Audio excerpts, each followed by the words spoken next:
And we are live. Welcome, Crypto Warriors, to the General Crypto episode 361. Today is Tuesday, March 12th, and I'm your host, Bitcoin Zay, holding it down solo today, here to bridge the gap between cryptocurrency and the community, Monday through Friday at our new time, 3-ish. Yes, so for any newcomers, for those of you who didn't see last week, we've started our new time at 3-ish, 6 o'clock on the East Coast, to try and get more of a crowd there.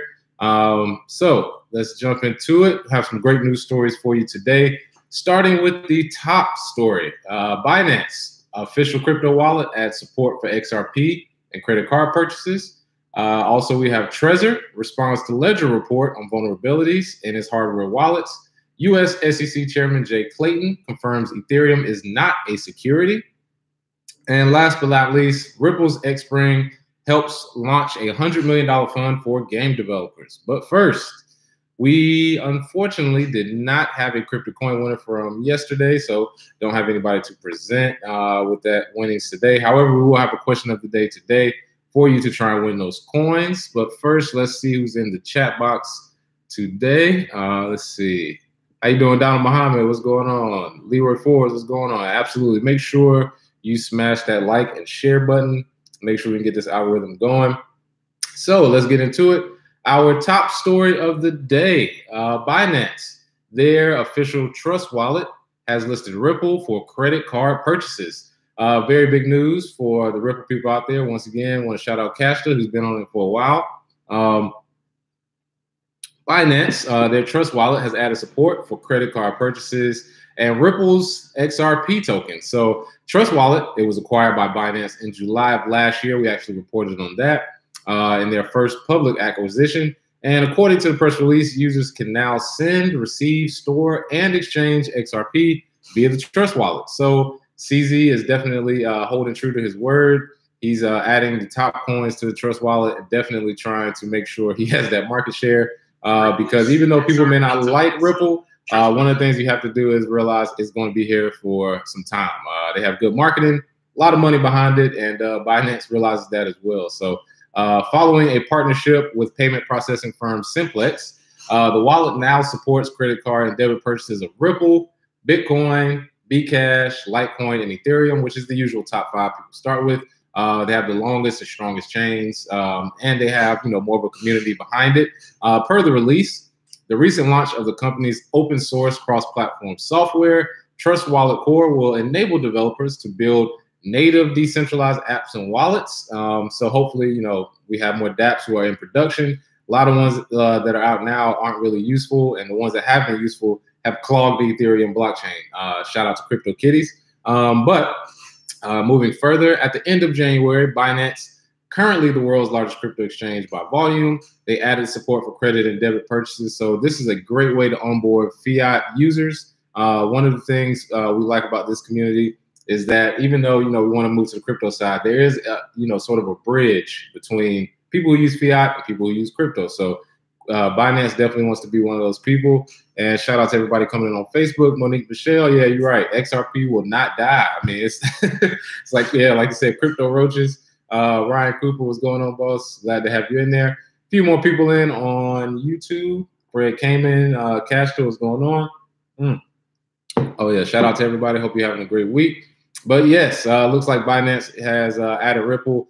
They, they're in the news every week. They have, the ability to build new projects and also purchase them. So once they bought Trust Wallet, you had to know this was coming. And credit card purchases are great for the space. It gets people in quicker.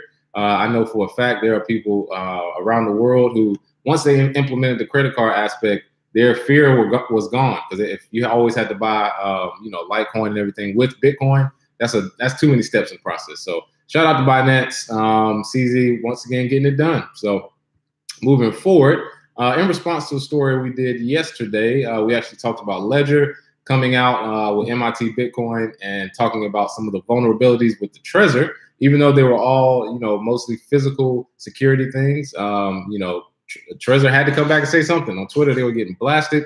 Trezor, they have responded to a report about this hardware vulnerabilities claimed from its competitor Ledger. They claim that none of the weaknesses revealed by Ledger in a detailed report are critical for hardware wallets, as per Trezor. none of them can be exploited remotely, which is what we actually stated yesterday. So if you have a Trezor, don't worry. You don't have to throw it away, get rid of it. You really have to make sure nobody can actually physically touch it, because those are how those 5 vulnerabilities come about, but can't be exploited remotely. So good to hear from them. As the attacks described, they require physical access to the device, specialized equipment, time, and technical expertise, which we all described. It would take a lot of time, some money, and you would have to know how to do it. There's only a few people who know how to actually do this in the world. So nobody's trying to take your $200 out the Trezor. Nobody's coming for that. A little bit of dust you have left on there from different cryptos. So no need to worry there.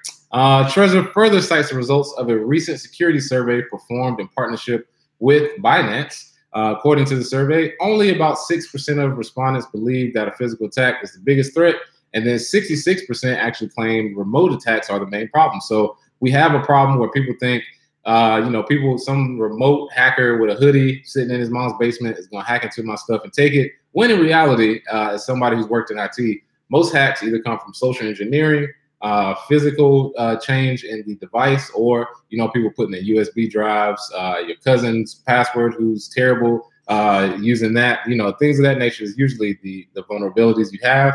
But they wanted to make sure they put this out because, hey, they disclosed this at the MIT Bitcoin Expo. There's a lot of smart people there, a lot of people in the industry that could have went the way of Trezor's dead, can't use it. But as we can see here, those vulnerabilities are only physical in person. So Trezor, they had to hit back at Ledger. I'm glad to see the competition, honestly, going back and forth, making sure the products are good, which was our question of the day yesterday. If you have a competitor who's like, hey, man, if you don't put out these vulnerabilities, we're going to expose you. That keeps everybody on their toes, keeps the market great, from a security standpoint. So pick your poison if you want Trezor, if you want Ledger. There's so many different hardware products, open dimes, a lot of them available. So shout out to Trezor for putting that out. And moving forward to some great news, something we've heard before, but it's good to have somebody back it up. U.S. Security and Exchange Commission Chairman Jay Clayton, he actually confirmed that Ethereum and cryptocurrencies like it are not securities under U.S. law. Nonprofit crypto research organization Coin Center, shout out to them in D.C., love those guys.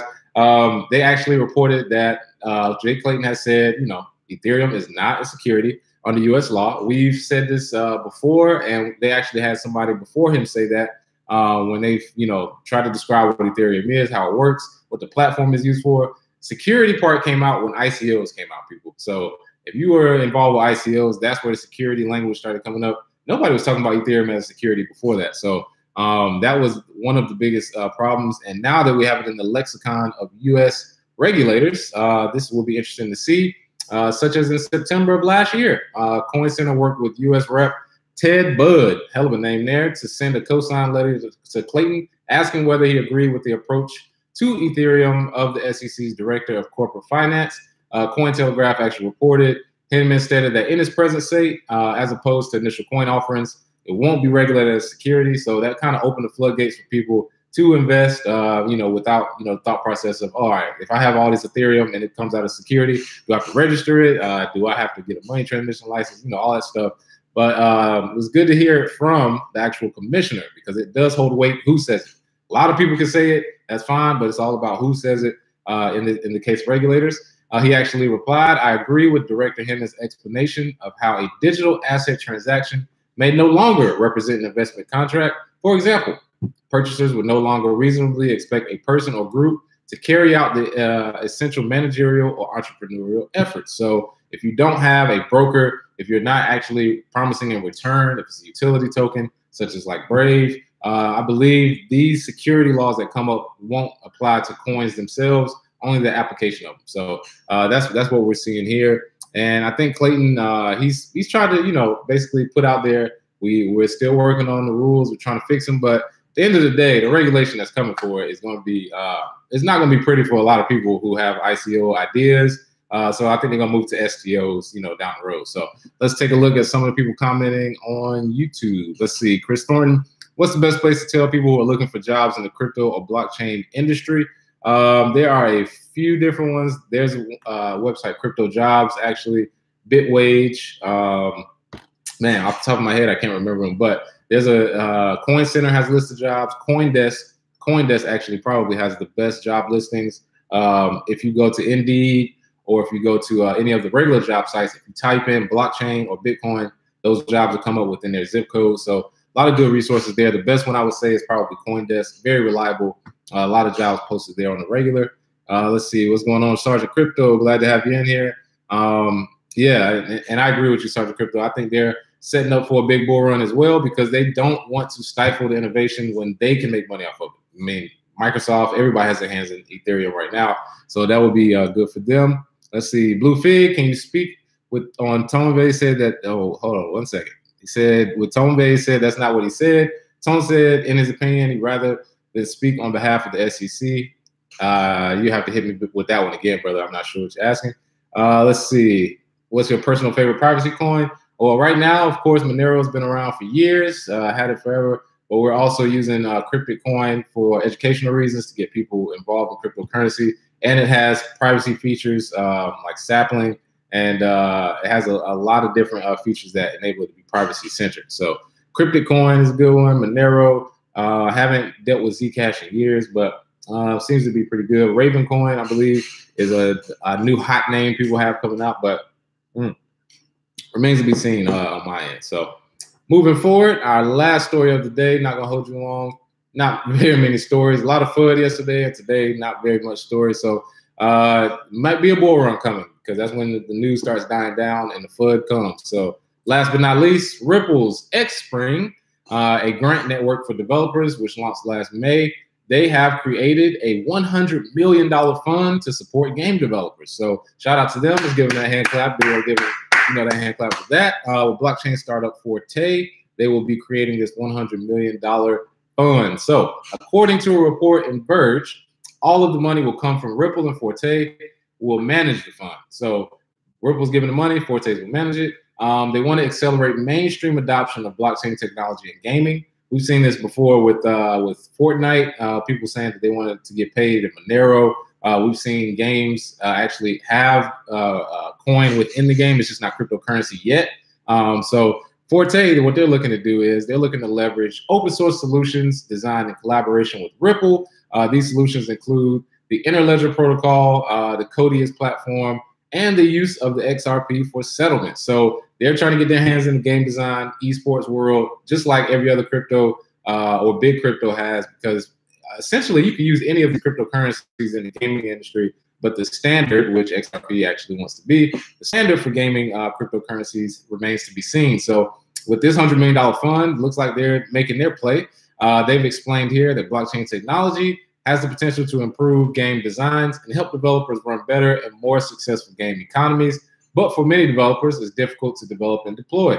Yeah, definitely. It's not that many blockchain developers, but Forte's platform makes it easier for developers to apply blockchain technology to their games, increasing engagement and monetization with their players. So good to see there. Both Forte and Ripple, they both think it'll have a massive impact. Personally, I do. And I think a lot of people in the space, it's one of those things that's kind of like, yeah, it's coming. We know it's coming for the gaming industry. Because what easier way to move cryptocurrency than within a gaming system with micropayments, up to the minute live betting with poker and all that stuff in Vegas. If you have cryptocurrencies which can pay people instantly, that kills sort of the industry we have now, but opens up a new one. So shout out to them for that. A couple more people coming in. Hey, Chris Thornton, Jason Young, thank you all for coming in. Tessa, thank you for coming on in on YouTube. Non-Unlimited.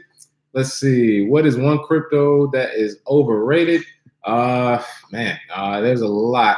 I think the most overrated, so to say, for a long time has been Ripple. It has made some value long term, but at the same time, it hasn't really produced anything for retail people. Let's see. Other than that, I would say just going off of the hype that it has, Tron. I think Tron gets a lot of hype. Justice Sun is very, very smart. Haven't really seen anything substantial from them. They bought BitTorrent, but they just reinvented the wheel. You could have just used BitTorrent. So let's see what else we got. Ryan Cooper, Engine, Loom, Wax. Yeah, I would say heard of Engine, heard of Wax, definitely. So if we don't have any more comments there, no more on Facebook. Once again, thank you all for tuning in to Gentlemen of Crypto at our new time. And I want to leave you all with our question of the day. Our question of the day deals with Ripple's $100 million grant.